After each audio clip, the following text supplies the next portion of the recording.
네, 오늘부터는 우리가 고린도 전서를 하게 됩니다. 고린도 전서 1번. 우리가 고린도 전서를 하기 전에 우리가 서론 부분을 우리가 좀 해야 됩니다.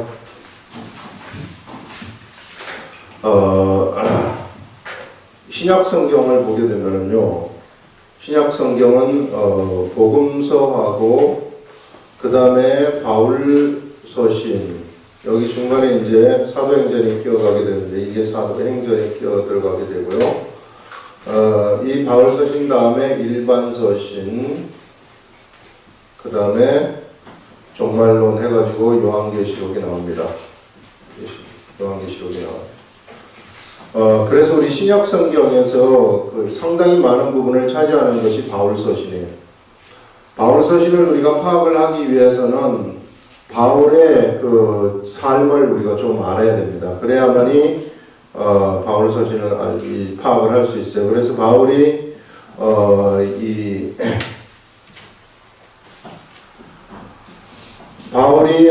다메섹 도상, 여기 다메섹 도상에서 예수 그리스도, 이 다메섹으로 가는 거의 다메섹 다 가가지고 부활하신 예수님을 만납니다. 그래서 부활하신 예수님을 만나가지고 여기에서 다메섹에 들어가자마자 복음을 전하기 시작하는 거예요.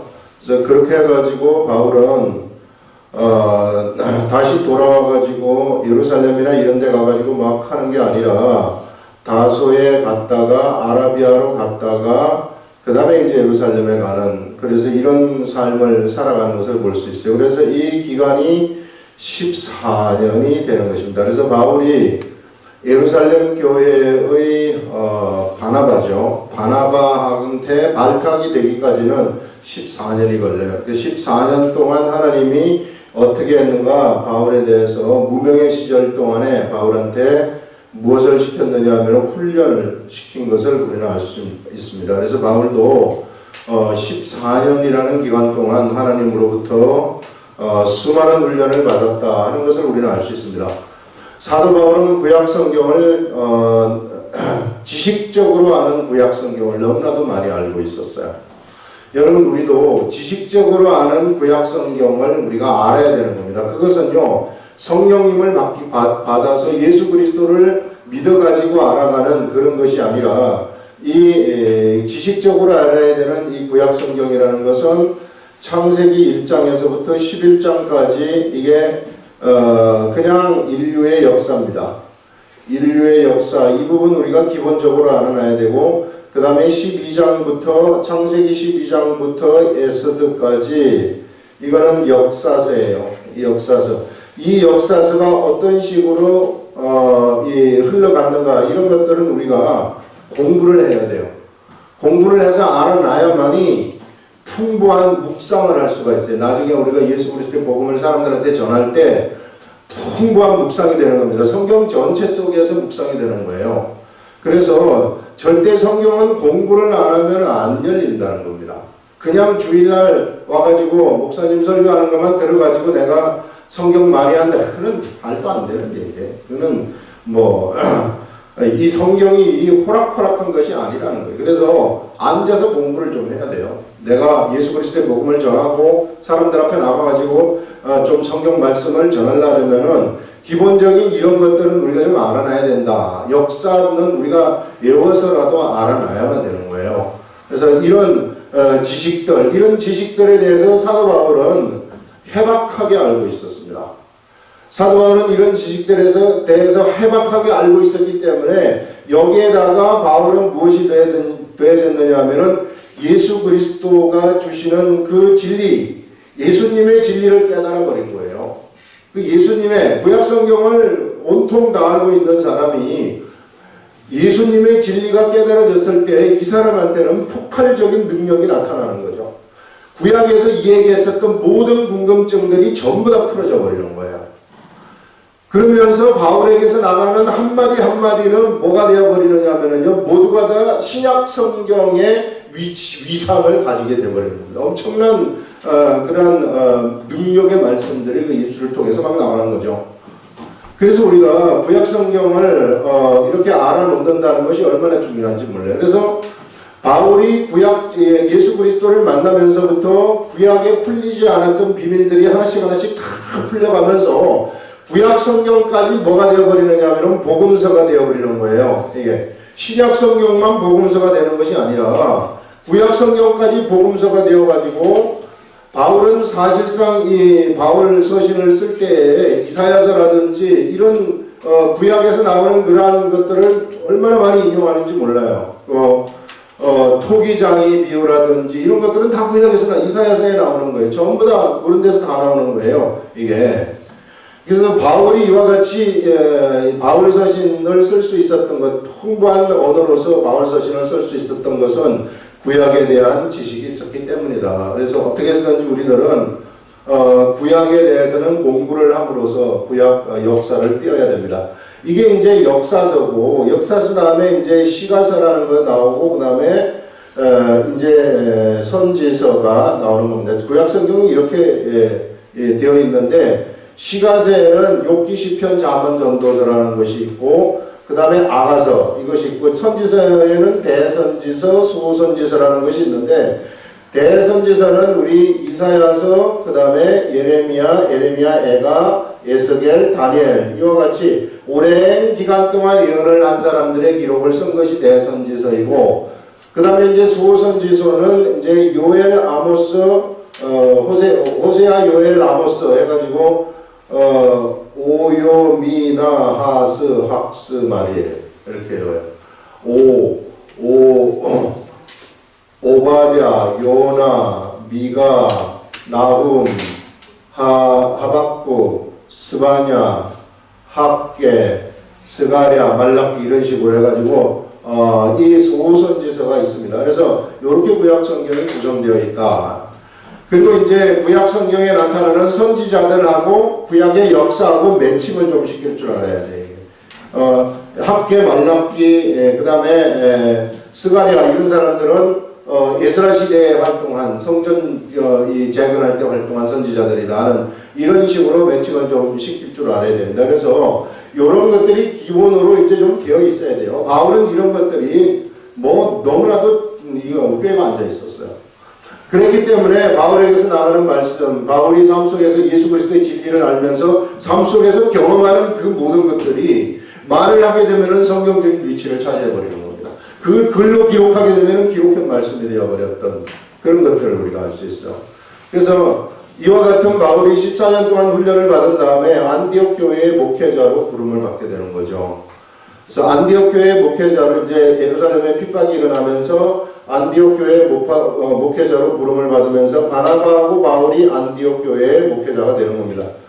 그래가지고 여기서 금식 기도를 하는 중에 하나님이 선교 여행을 떠나라 하는 하나님으로부터의 메시지를 듣고 1차 선교 여행 구브르를 지나가지고 이 갈라디아 지역을 다녀오는 거, 이게 1차 선교 여행입니다.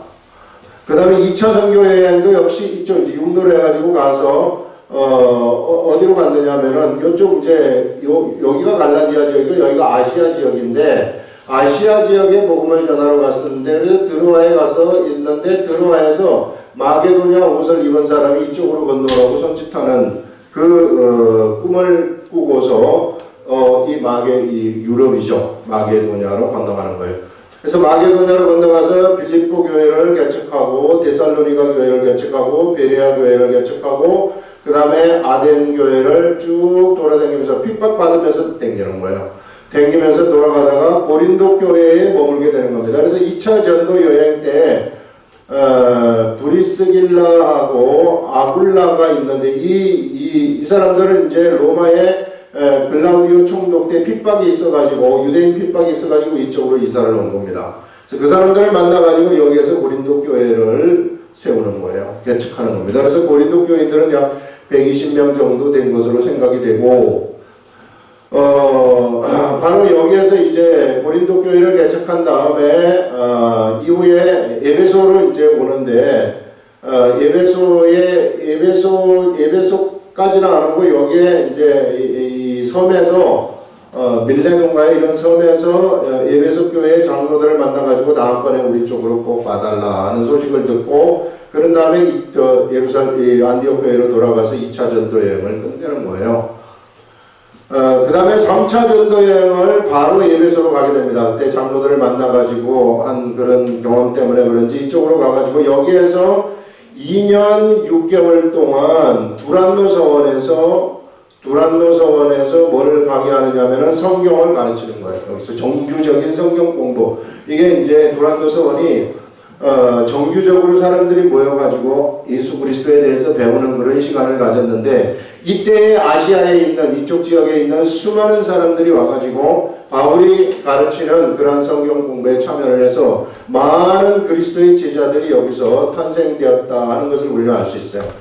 바로 이 두란노 서원에서 성경 공부를 하는 그 중에 고린도 전서를 쓰는 겁니다. 총 바울이 여기에서 4개, 어떤 사람은 5개라고도 얘기를 하는데 4개의 편지를 쓰게 되는데요. 제일 처음에 여기 가서 공부를 하던 중에 이 고린도 교회에 무슨 일이 있느냐면은 음행이 있다 하는 그런 소식을 들어요. 음행이 있다는 소식을 듣고 편지를 한 장 씁니다. 근데 그 편지는 우리들한테 유실이 되어가지고 현재 전해지지 않습니다. 그런 다음에 이제 근로회의 지편으로 또 고린도 교회에 대한 소식을 듣는데, 그 소식이 뭐냐 하면은 고린도 교회에 파당이 있습니다 하면서, 그 다음에 고린도 교회에서 여러 가지 교회를 하다 보니까 문제가 생겨나니까, 이 당시에는 아볼로가 여기에 가가지고 이제 고린도 교회 목회자로 있었는데, 아볼로도 뭐 알렉산드리아 출신으로서 굉장히 똑똑한 사람이에요. 바울만큼 똑똑한 사람입니다. 그래서 이 아볼로를 아굴라가 에베소에서 발굴을 해가지고 세례를 줌으로써 그도 이제 예수 그리스도의 진리의 세계 속에 들어가서 워낙에 이게 하나님을 경외하고 진리를 알고 또 많이 배운 사람이다 보니까 너무 잘 가르치는 거예요. 그래서 고린도 교회의 목회자로 세우는 것입니다.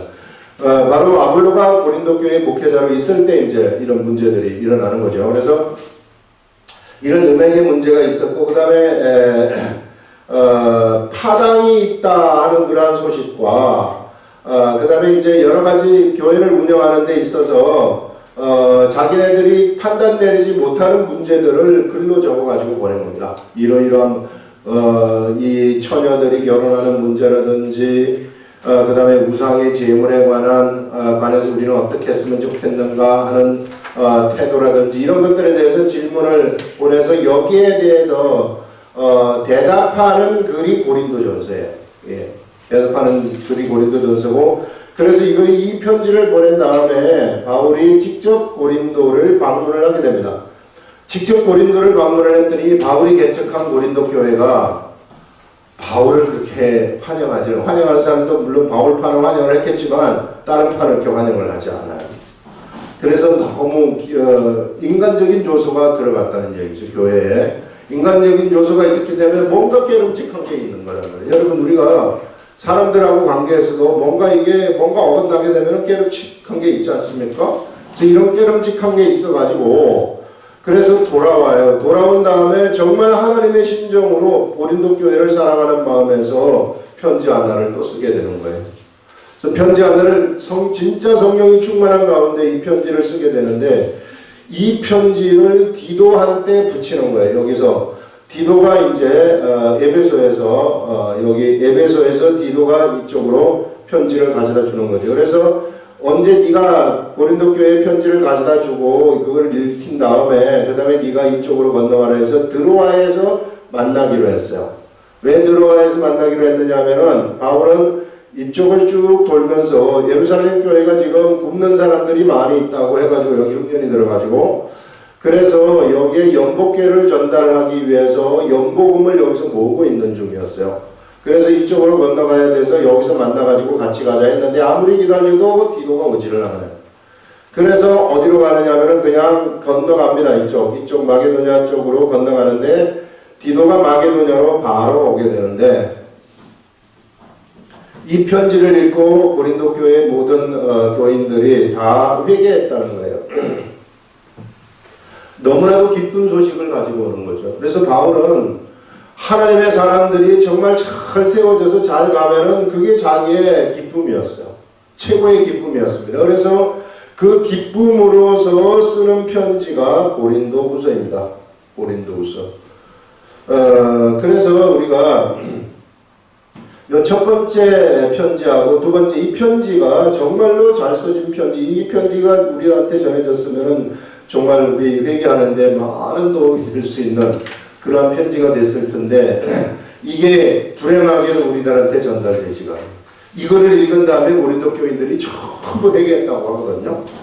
그래서 그런 것을 볼 수 있습니다. 그래서 이제 고린도후서는 아주 부드러운 글체로 쓰는 그런 것들을 우리는 알 수 있습니다. 그래서 이와 같이 고린도 교회가 다시 변화되었다 이런 소식을 듣고 난 다음에 쓴 편지가 고린도후서입니다. 그래서 우리는 고린도전서는 지금 어떤 상황 속에서 쓰는가 이것을 지금 이야기를 했는데 이런 상황을 우리가 숙지하시고 보시면 되고, 그러나 바울이 이와 같이 편지를 씀에도 불구하고 결국은 고린도 교회가 우리가 결과론적으로 보게 되면은요 이게 잘 못 돼요.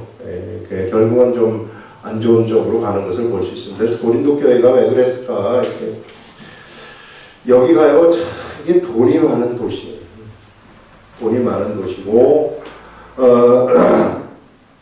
우상숭배를 하는 그러한 장소가 고린도에 있었단 말이에요. 그래서 사람들이 언제나 여기에 휩쓸려 갔었던 그런 것들을 우리가 볼 수 있는데, 그래서 바울이 개척한 그러한 교회도 시간이 지났을 때, 바울이 그곳을 나오고 이렇게 지났을 때 다시 또 인간적인 요소가 들어가는구나 하는 이런 것들을 보면서 우리가 지역 교회가 이와 같이 오래 지속되지 아니하고 또 없어져 버리는 이런 일들도 일어날 수 있구나 하는 것을 우리들한테 우리가 얘기를 할 수 있습니다.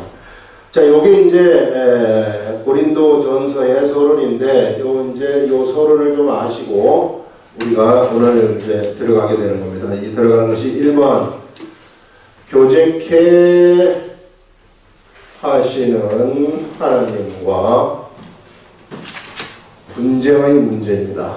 분쟁의 문제. 자, 고린도 교회에 이제 편지를 바울이 써내려가는 것입니다.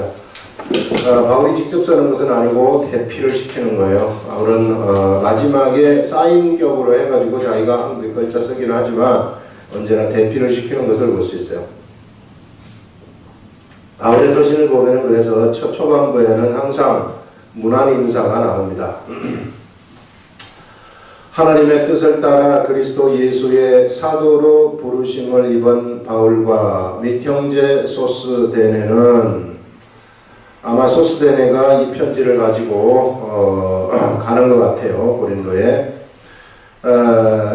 이 사도로 부르심을 입은 이 바울은 언제나 자기 자신을 사도라고 이야기를 합니다. 사도라고 얘기하는 것은 뭐냐면은 자기가 사도가 되고 싶어서 사도라고 얘기하는 것이 아니라 당시에는 예루살렘 교회가 중심이었습니다. 예루살렘 교회가 중심이었기 때문에 예루살렘 교회에 12사도들이 다 있었어요. 그래서 언제나 하나님의 그 정통 복음은 예루살렘 교회에서 나온다고 생각을 했습니다. 예루살렘 교회의 12사도로부터 나온다고 당시에 모든 사람들은 다 그렇게 생각을 하고 있었어요. 그렇기 때문에 사도 바울은 언제나 이 12사도에 들지 못했기 때문에 사이드가 됐던 것입니다. 현실적으로. 그래서 사람들이 바울을 자꾸 무시하는 사람들이 많았어요. 특히 예루살렘 교회의 12사도 밑에서 배웠다고 하는 사람들이 돌아다니면서 바울은 사도권이 없다 이렇게 주장했었던 그런 일들이 많았습니다. 그러나 바울은 자기에게서 나가는 그런 말씀이 하나님으로부터 나오는 말씀이라는 것을 분명히 알았기 때문에 말씀의 권위, 이 말씀의 권위의 문제 때문에 바울은 자기 자신을 사도라고 이야기하는 그런 것들을 볼 수 있습니다. 그래서 예수의 사도, 그리스도 예수의 사도로 부르심을 입은 바울과 및 형제 소스데네는 고린도에 있는 하나님의 교회 곧 그리스도 예수 안에서 거룩하여지고, 고린도 교회죠. 예수 안에서 거룩하여지고 성도라 부르심을 입은 자들, 여러분 예수 안에서 거룩하여지고 성도라 부르심을 받는 사람들, 요거 한번 보세요. 하나님이 사람들을 변화시킬 때 겉사람의 이 죄가 있어. 이 사람의 죄가 있는데 이게 예수님을 보내셔가지고 예수님의 육체에다가 이 죄를 갖다가 다 정화시킵니다. 다 정화시킨 다음에 죄 없는 사람으로 만들어가지고 그 속에 성령님이 딱 들어가시는 거예요. 성령님. 그래서 이 사람이 이제는 어떤 사람이 되게 하느냐 하면은 이 겉사람을 예수님도 십자가에 못 박고 이 겉사람도 십자가에 못 박아요. 그러면서 이제 이 사람을 뭘로 만들어 버리느냐 하면은요, 영의 사람으로 만들어 버립니다. 영의 사람. 성령님이 딱 들어가셔가지고 이제는 이 사람을 영의 사람으로 만들어서 이 영의 사람을 하나님의 아들이라고 부르는 겁니다. 그래서 이 하나님의 아들들이 나타나는 시대가 예수님이 돌아가신 이후부터 교회 시대에 하나님의 아들들이 나타나는 거예요. 이 모든 자연 만물들은 바로 이 하나님의 아들들이 나타나는 것을 얼마나 고대하는지 몰라요. 왜냐하면 하나님의 아들들이 나타날 때에 이들이 이 세상에 올바른 질서를 세우는 자들이고 이 세상에 생명을 가져다 주는 자들이기 때문에 그래서 하나님의 아들을 고대하고 있는 것입니다. 피조물들은. 예수 그리스도를 믿지 아니하는 사람들도 우리를 핍박할지 모르지만 그 속에서는 간절하게 우리한테 나를 어떻게 좀 여기서 꺼내달라고 요청하고 있는 거예요. 그래서 우리가 그런 소리를 들을 줄 알아야 되는 것입니다. 이게 영의 사람, 하나님의 사람이에요. 그래서 예수 그리스도가 세상에 오신 것입니다. 그래서 우리는요, 우리 겉사람이 살았다고 생각하면 절대 안 돼요. 우리 겉사람은 십자가에 예수님이 돌아가실 때 같이 죽었습니다. 우리 죄도 같이 죽어버린 거예요. 그래서 이제 우리가 사는 것은, 내가 사는 것은 뭐가 사는 것이냐? 내 영이 사는 겁니다. 그래서 나는요, 육을 입고 있지만 영적 사람이에요. 나는 육을 입고 있지만 하나님의 아들이라는 거예요. 하나님의 아들. 이게요, 영은 여자 남자가 없어요. 그래서 여자들도 다 하나님의 아들입니다. 모두가 다 하나님의 아들이에요. 그래서 이런 영적 사람의 삶을 우리들이 살아간다 하는 것을 우리가 얘기를 할 수 있습니다. 이게 바로 예수 그리스도의 사람이라는 겁니다. 거룩함을 입은 성도라고 우리가 부르는 것이고 하나님의 아들이라고 우리가 부르는 자들이 바로 이러한 자들이다. 그래서 우리의 신분을 보게 되면은 예수 그리스도를 믿는 사람들을 보게 되면은 이게 엄청난 자들이에요. 거의 신들 차원에 올라간 사람들입니다. 신의 아들이기 때문에. 그래서 우리가 자꾸 우리는 겉사람이 있다고 생각을 하기 때문에 이게 문제가 되는 거예요. 우리는 없어요. 이거 죽은 거예요. 이게 확실하게 이후부터는 내가 영의 사람이고 내 겉사람은 내 속에 사는 것이 아니라 내가 사는 이유는 내 속에 있는 그리스도께서 사시는 것이라고 얘기하고 있어요. 얼마나 중요한 고백인지 모릅니다. 이게 그리스도께서 산다. 거룩하여지고 성도라 부르심을 입은 자들과 또 각 처에서 우리의 주 곧 저희와 우리의 주 되신 예수 그리스도의 이름을 부르는 모든 자들. 그래서 각처에서 이제 이 성도라 부르심을 입은 자들한테는 무엇이 또 들어왔느냐면요, 이 사람들한테는 예수라는 이름이 들어왔어요. 예수 이름. 예수라는 이름은 뭐냐면은 저희 백성을 저희 죄에서 구원할 자라는 것입니다. 이런 이름을 이 사람들이 다 가지고 있습니다. 하나님의 아들들이. 그래서 예수라는 이름으로 이 사람들은 뭘 하느냐면 기도를 하는 사람들이에요. 그래서 세상에서 하나님의 나라를 이 기도를 통해서 움직이는 자들입니다. 움직이는 자들이 거대한 자들이죠. 하나님의 나라를 움직이는 자들은 이 사람들만이 하나님의 나라를 움직일 수 있어요. 세상의 어떤 자들도 움직이지 못합니다. 그런 예수 이름으로 움직이는 그런 존재들이죠. 그래서 예수 그리스도의 이름을 부르는 모든 자들에게 하나님 우리 아버지와 주 예수 그리스도로 쫓아 은혜와 평강이 있기를 원하노라 하면서 바울이 이와 같이 이제 서론의 말을 쫙 꺼내는 거예요. 이게 서론의 말을 이렇게 하면서 그리스도 예수 안에서 너희에게 주신 하나님의 은혜를 인하여 내가 너희를 위하여 항상 하나님께 감사한다. 바울이 하나님께 감사하는 것은 뭐냐면은 고린도 교회에 하나님의 은혜가 주어졌다는 것, 그것을 위해 그것 때문에 감사를 한다는 것입니다. 이는 너희가 그의 안에서, 자, 감사할 제목이 어떤 것이었느냐 하면은 너희가 그의 안에서, 하나님의 은혜 안에서 모든 일, 모든 구변, 보세요. 예, 모든 일, 그 다음에 모든 구변, 그 다음에 세 번째는 모든 지식에 풍족하다. 모든 지식에 풍족한 자들이 고린도 교인들이라고 얘기를 하고 있습니다. 이걸 보면 우리가 고린도 교인이 어떤 사람들로 되어 있는가 하는 것을 우리는 짐작을 할 수 있어요. 아, 말을 잘하는 사람들이 많았구나 하는 것을 알 수 있어요. 이게 막 청산유수처럼 말을 잘하는 이런 사람들이 있었구나. 모든 지식이 풍부해. 아는 자들이 많았구나. 이게 머리 있는 사람들이 많았다는 얘기죠. 이게 그 말이 이제 공부를 한 사람들이 말이 있었구나 하는 것을 알 수 있고, 현실적으로 말하자면은 똑똑한 사람들이 많이 있었다는 거예요. 똑똑한 사람들. 그래서 이런 똑똑한 사람들이 고린도 교회에 많이 있었고, 모든 일에 풍족한, 모든 일, 모든 구변, 모든 지식의 풍족함으로 그리스도의 증거가 너희 중에 경고케 되었다. 자, 이것이 풍족하기 때문에 어떻게 되느냐 하면은 그리스도의 증거가 견고하게 되었다는 것입니다. 견고하게 되었다. 이거는 얼마나 하나님이 주신 큰 은혜인지 몰라.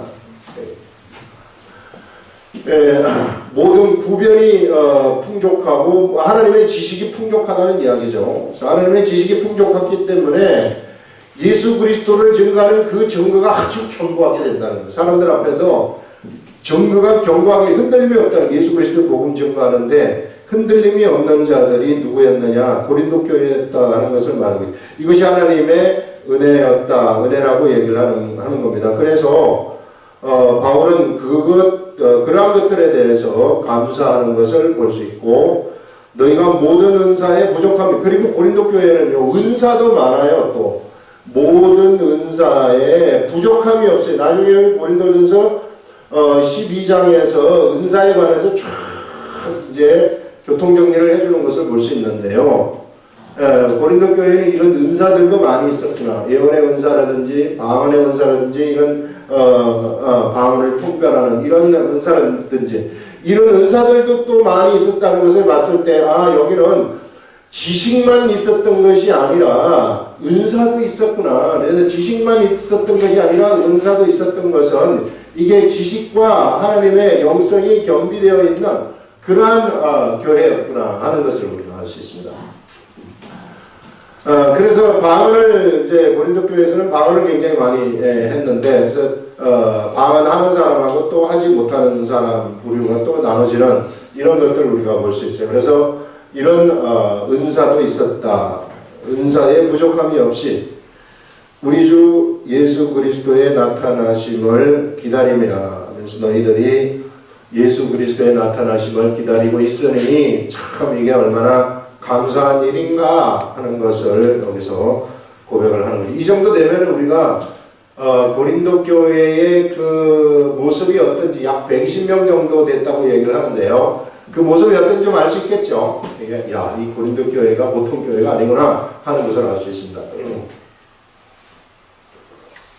그리고 바울과 같은 사람이 가가지고 처음에 개척해서 세웠고, 그 다음에 이제 아볼로와 같은 목회자가 가가지고 그들을 가르쳤기 때문에 뭐 지식에 관해서는 최고의 지식들을 하나님의 당시로 가서는 가지고 있지 않았겠는가, 이렇게 우리는 얘기를 할 수 있습니다. 그러면서 이제 이렇게 쫙 이야기를 한 다음에 주께서 너희를 위하여 우리 주 예수 그리스도의 날에, 자, 너희를 우리 주 예수 그리스도의 날이라는 것은 재림의 날입니다. 사도 바울은 살아있을 때 예수님이 재림할 줄 알았어요. 재림의 날에 책망할 것이 없는 자로 끝까지 경고케 하시리라 하면서 하나님이 이렇게 책망할 것이 없는 자로 너희가 끝까지 경고하게 하실 것이다. 이렇게 말을 한 다음에 너희를 불러 그의 아들 예수 그리스도 우리 주로 더불어 교제케 하시는 하나님은 미쁘시다. 하나님이 미쁘시다는 것은 신실하시다 이 말입니다. 그래서 고린도 교인들하고 바로 고린도에 있는 성도들하고 하나님이 교제를 하게 된다는 것입니다. 여러분 우리가 하나님하고 내 자신 내가 예수 그리스도를 믿으면 나하고 우리 하나님과 교제하는 것이 얼마나 중요한지 모르는데요. 이 시간 우리가 이 시대에 하나님하고 교제하는 방법은 언제나 성령님을 통해 가지고 교제를 하는 겁니다. 우리 속에 있는 성령님, 그 성령님을 통해서 우리가 하나님하고 교제하는 거예요. 예.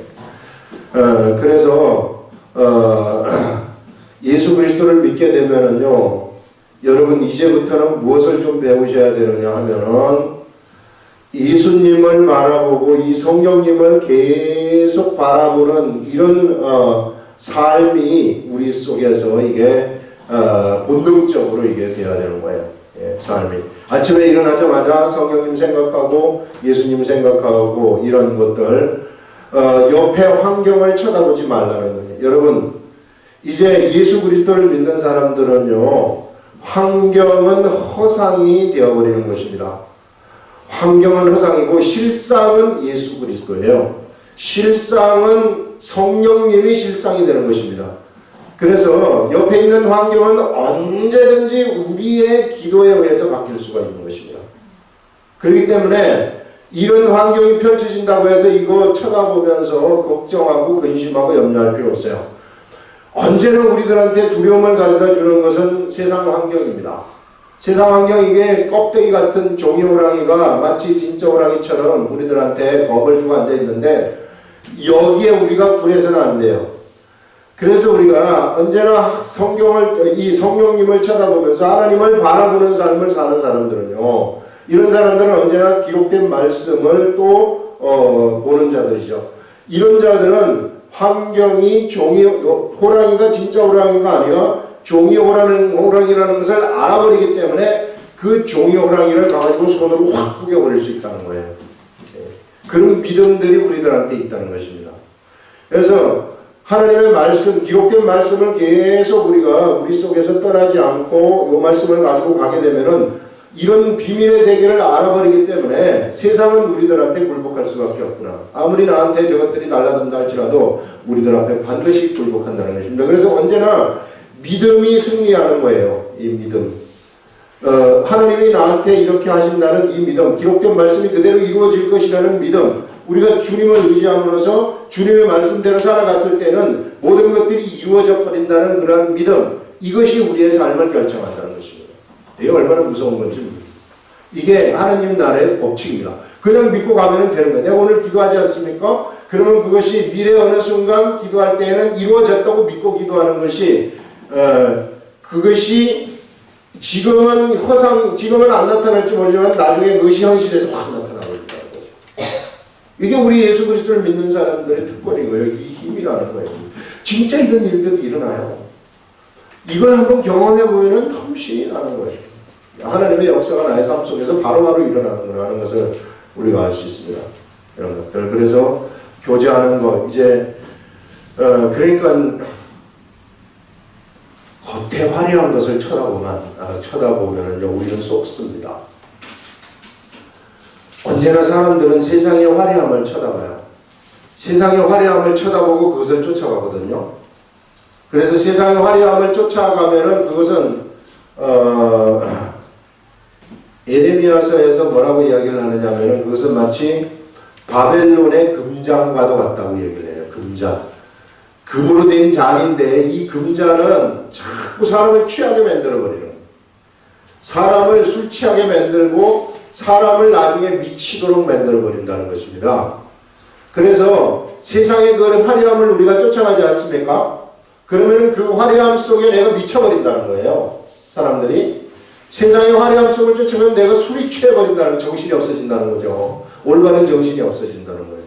그래서 세상에 그 속에 들어갔다가 심판을 받아버립니다. 바벨론은 언제나 받기 위해서 남겨진 그러한 그러한 곳이거든요.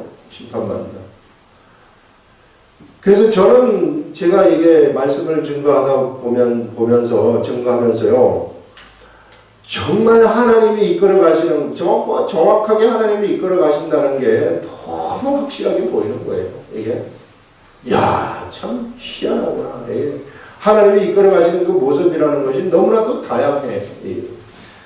그래서, 이 성경 공부, 이 그룹도요, 하나님이 이끌어 가시는 거예요. 하나님이 저한테 은혜 안 주시면은요, 저는 이 자리에 서 있을 수 없습니다. 언제나 바울도 그와 같이 언제나 하나님을 쳐다보면서 살았어요. 그래서 바울은 자기 자신을 모든 예수 그리스도 믿는 자 중에서 가장 작은 자로 자기를 소개하고 있거든요. 작은 자보다 더 작은 자이다. 그런 생각이 어느 순간순간 바울에게 있었다는 것을 우리는 알 수 있어요. 그런데 바울이 일을 하는 것은 하나님의 전적인 은혜라고 이야기를 하는 것입니다. 그래서 우리 성경 공부를 이것도요, 하나님의 은혜. 처음에 제가 성경 공부를 할 때는 두 사람 데리고 하고 세 사람 데리고 하고 이렇게 두 사람 세 사람 했어요. 이게. 그런데 여기서 성령님의 역사가 일어나니까 두 사람 세 사람하고 하는 이 성경 공부가 얼마나 재미있는지 몰라요. 진짜 너무너무 재미있어요. 그래서 성령님을 계속 의지하면서 이렇게 하다가 근데 이 하나님이 이제 하나씩 성경 공부 그룹도 늘려주시면서 이게 사람들도 이제 좀 하나씩 한 사람씩 하나님을 붙여주시는 그것도 희한하게 꼭 하나님을 붙여주세요. 이게 하나님이 붙여주시는 것을 저는 알아요.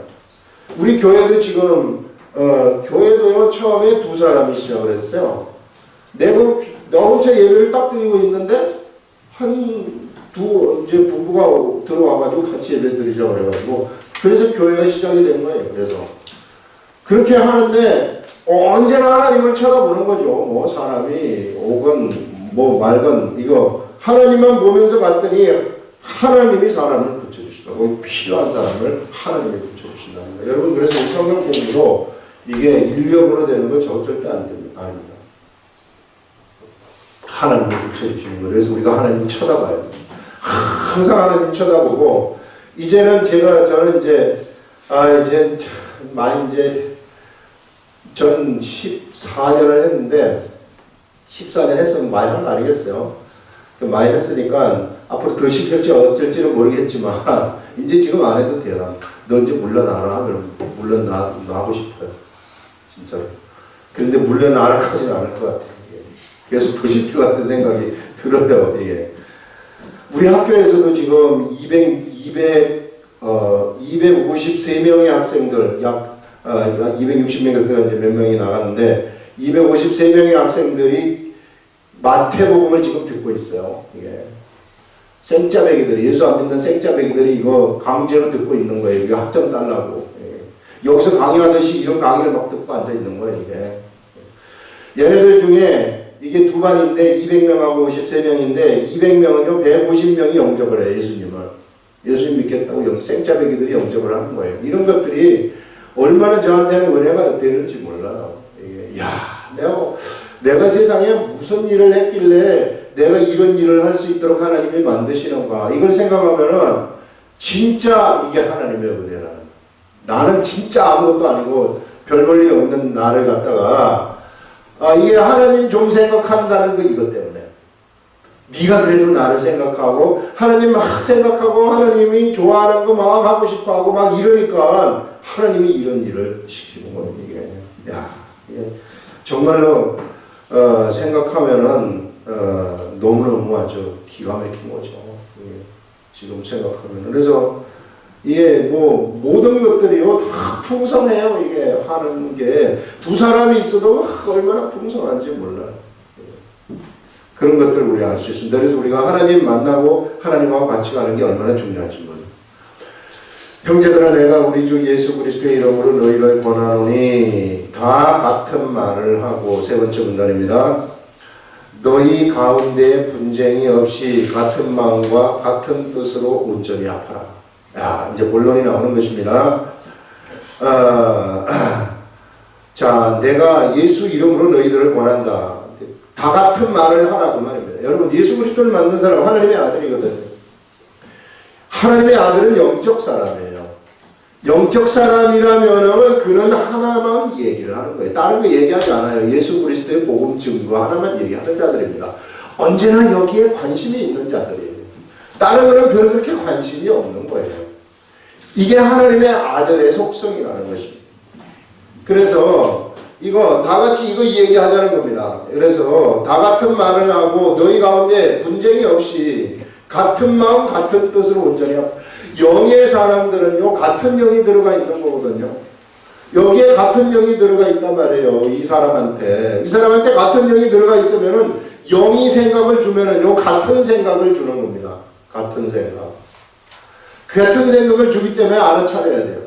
그 여러분들 그거 조심하셔야 될 것이, 어떤 집사님이 기도를 해가지고 집사님 내가 기도를 하는데 집사님에 대해서 이렇게 얘기를 하는 것 같아요. 그러면요 나도 그와 같은 그 생각을 똑같이 받아야 되는 거예요. 그 집사님이 나한테 하나님이 이렇게 지금 집사님에 대해서 이야기하십니다 이렇게 얘기했을 때 뭐 말이 그냥 그렇습니까 하고 그 사람 따라가잖아요. 그러면 바로 묶여버려요. 거기에 종이 돼버린다는 게, 그 사람의 종이. 점쟁이들이 하는 짓하고 똑같아요 이게. 그러면 여러분들 어떻게 해야 되느냐? 그러면 집사님 나도 기도해 보겠습니다 이렇게 딱 나가야 돼요.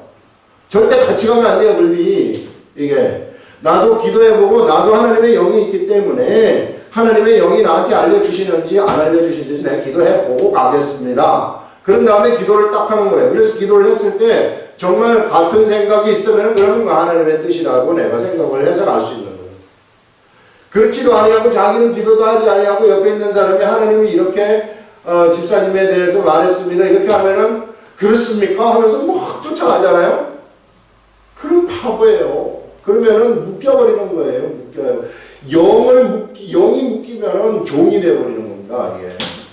우리는 자유자인데 하나님하고 나하고 통하는데 내가 하나님의 영이 있는데 내가 왜 거기에 묶입니까?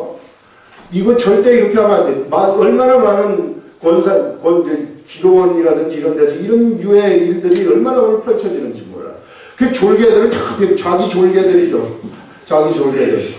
이게 바로 뭐냐면은요, 이게 파가 나눠지는 거예요. 이것 때문에. 교회에서 왜 파가 나눠지느냐 하면은 그런 것들 때문에 파가 나눠지는 거예요. 아무도 없이 뭐가 자기가 지도자가 되겠어요. 기도하니까 지도자가 되는 거지. 기도하면서 뭔가 생각을 듣고 지가 무슨 뭐 들으니까 뭐가 되는 거죠. 예. 그래서 악한 것들이 그런 것들을 치고 들어온다. 이게 영적인 교회 분쟁이라는 것은 이런 쪽에서 일어나는 경우가 얼마나 많은지 몰라요. 그래서 이거를 우리가 알아두시고 여러분들도 기도해야 됩니다. 그래서 내가 기도하는 게 필요한 거예요. 이게 내가 기도 안 하니까 그 사람이 내가 기도해봤는데 집사님이 이렇하더라, 이렇던데요. 이렇게 하면 뭔가 맞는 것 같아. 뭔가 예언을 하는데 진짜 세 개만 맞으면은요 빡 빠져들어갑니다 거기. 그래가지고 이번에는 뭐라 그래요? 하면서 막 무릎 막 그게 신기해가지고 댕기면서 따라댕기면은 끌려 들어가는 거예요. 제가 기도해 보겠습니다. 그래서 기도하는 거예요. 내가 성경이 말려주세요. 진짜인지 아닌지 이런 것들. 이게 교회에서 얼마나 많이 일어나는 일인지 모르겠어요. 빈번히 일어나는 일들이 그래요. 그래서 성경 말씀을 알아야 된다. 성경 말씀. 또 누군가 내가 그 사람을 위해서 기도하는데 이런 생각이 들어오면 막 알려주고 싶어가지고 어쩔 줄은 몰라요. 우리 교회에서는 그런 거 금지하고 있어요. 속으로만 기도하시고 말하지 마세요. 그 사람한테. 속으로만 기도하시고 그 사람한테 말하면 그 사람 웃기니까 절대 말하지 말아요. 그럼 막 영적으로 뭐 내가 받았는데 막 그거 아니. 그 사람은 하나님이 인도해 주시죠. 이게. 그래야지 말씀해 주세요. 나중에 그렇게 되면 교회가 얼마나 호탁해지는지 몰라요. 그래서 기록된 말씀이 중심 확장을. 이게 초대교회에서부터 있었던 일들이에요. 영적 현상들은. 예. 그런 것들입니다. 그래서 자, 온전히 합하라. 내 형제들아, 글로의 지편에서 너희에 대한 말이 내게 들리니 곧 너희 가운데 분쟁이 있다는 것이라. 분쟁이 있다고 얘기를 하고 있습니다. 여기에 이 분쟁이 있는 것이라. 이는 다름이 아니라 너희가 각각 이르되 나는 바울에게, 나는 아볼로, 나는 게바, 나는 그리스도, 네 개의 파로 갈라졌다는 이야기죠. 나는 바울이 좋다. 바울 쪽에. 난 바울의 영성이 좋다. 나는 아볼로의 영성이다. 나는 아볼로의 스타일이다. 나는 게바의 스타일이다.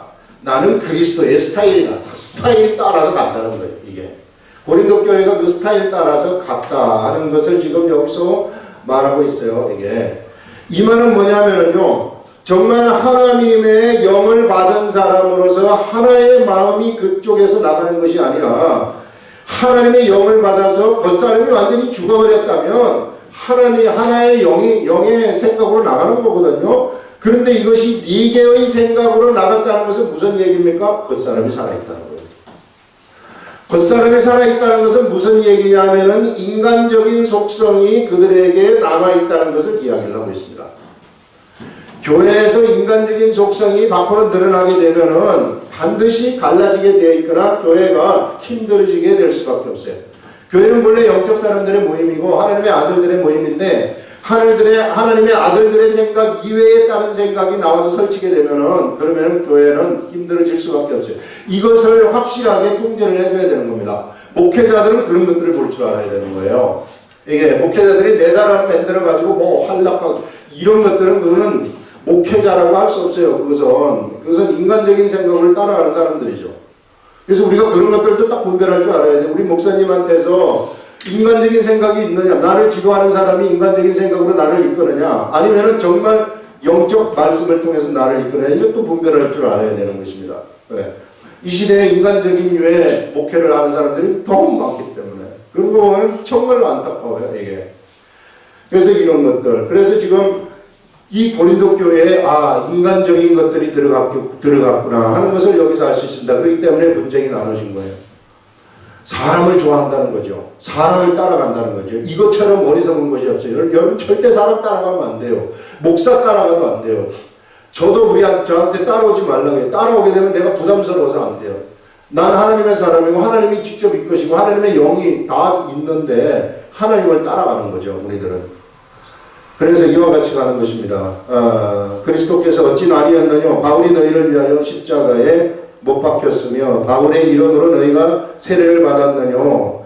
그래서 바울은 세례를 주지도 않았다는 거예요. 자기 사람 만들기 싫어서, 자기 인간적으로 친한 사람 만들기 싫어서 그리스도와 가이오 외에는 너희 중에 아무것도 내가 세례를 주지 아니한 것을 감사하노니 이는 아무도 나의 이름으로 세례를 받았다 말하지 못하게 하려 함이라. 나를 따라오지 못하도록 하기 위해서라는 거죠. 사람인 바울을 따라오지 말라는 것입니다. 바울은 하나님의 메시지를 전달하는 전달자에 불과했어요.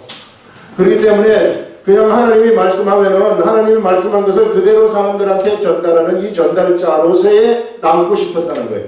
사람을 따라오게 하는 그 이끄는 세상 지도자로 남고 싶지 않았다 하는 그것을 여기서 이야기를 하는 것을 볼 수 있습니다.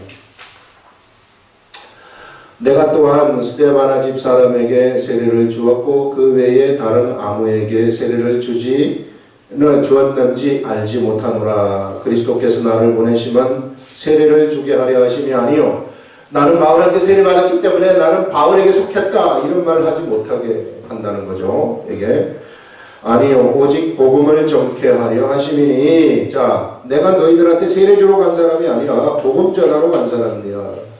이것을 얘기하고 말의 지혜로 하지 아니하면 그리스도의 십자가가 헛되지 않게 하려 함이라. 그래서 사도 바울은 복음을 증거할 때 언제나 하나님의 영이 시키는 대로 했다는 것입니다. 성령님이 시키는 그대로 했던 그것을 지금 여기서 이야기를 하고 있어요. 이게 저거 한번 가봅시다. 그래서 이 바울은 언제나 영적 사람이었습니다. 예. 그래서 여기서 십자가의 그 도가 헛되지 않게 하기 위해서 바울은 이와 같이 말의 지혜로 하지 아니하고 영적인 그러한 말씀으로 증거했다 하는 것을 이야기를 하고 있습니다. 여기까지 보겠습니다.